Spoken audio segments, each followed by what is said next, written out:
Halo Cinecrip, balik lagi bareng gua Arya dan sekarang waktunya gua ngomongin film superhero baru lagi. Judulnya adalah Blue Beetle. Yes, buat yang belum familiar, ini adalah superhero DC ya, dan ini adalah bagian dari DC Universe yang tersisa.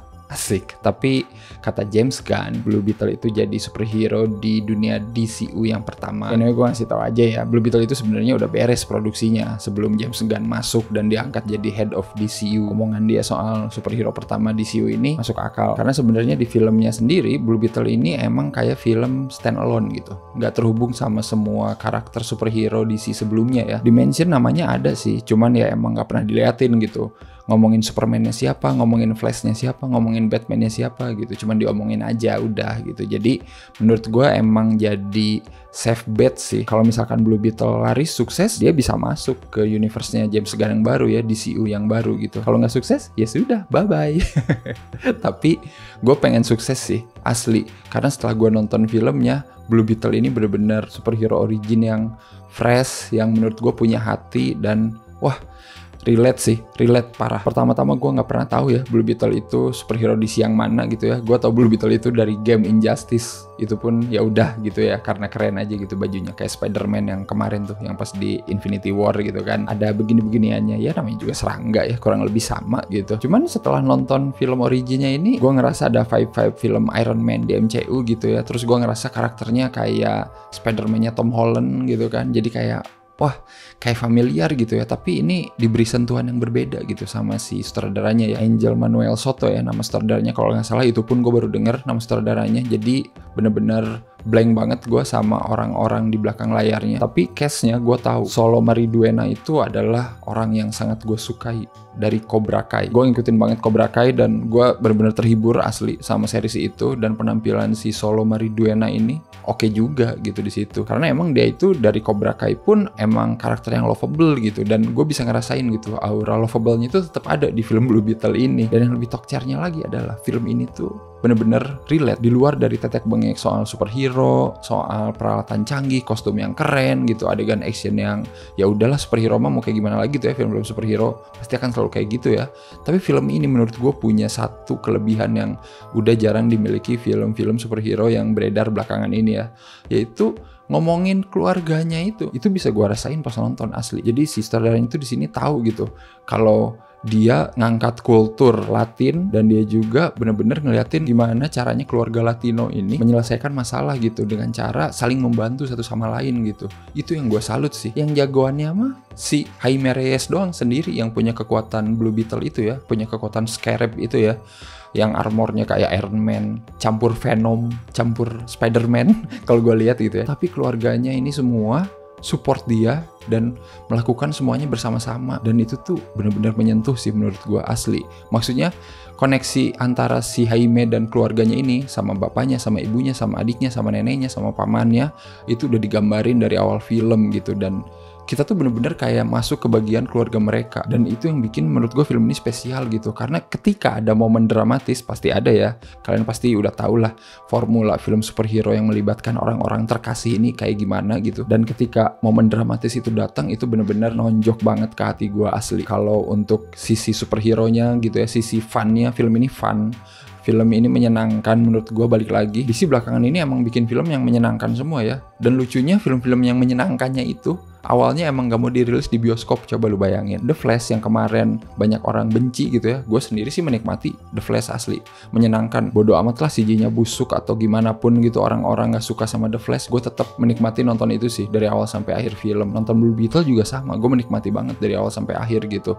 Struktur berceritanya si Angel Manuel Soto mungkin formulaic, tapi dia bisa mengemasnya dengan rapi aja gitu, dan ditambah sisi emosionalnya yang lebih dominan, dan itu menurut gue yang oke. Jadi menurut gue kalau mau ngomongin Blue Beetle secara teknis gitu, sebenarnya kalau gue lihat nggak ada pencapaian yang gimana-gimana banget gitu ya. Semuanya yang udah pernah kita lihat aja di film-film superhero sebelumnya gitu. Yang ngebedain ya itu dia, cuman satu, film ini punya hati gitu, punya emosi yang bagus. Itu yang ngebedain gitu, yang bikin menurut gue itu jadi menonjol gitu. Karena si Angel Manuel Soto ini bikin ceritanya benar-benar berfokus ke karakternya gitu. Dia nggak butuh cameo, dia nggak butuh event yang berhubungan dengan film di siang lain gitu, tapi dia fokus aja ke karakternya si Jaime Reyes ini dan keluarganya, itu dia yang oke menurut gue gitu.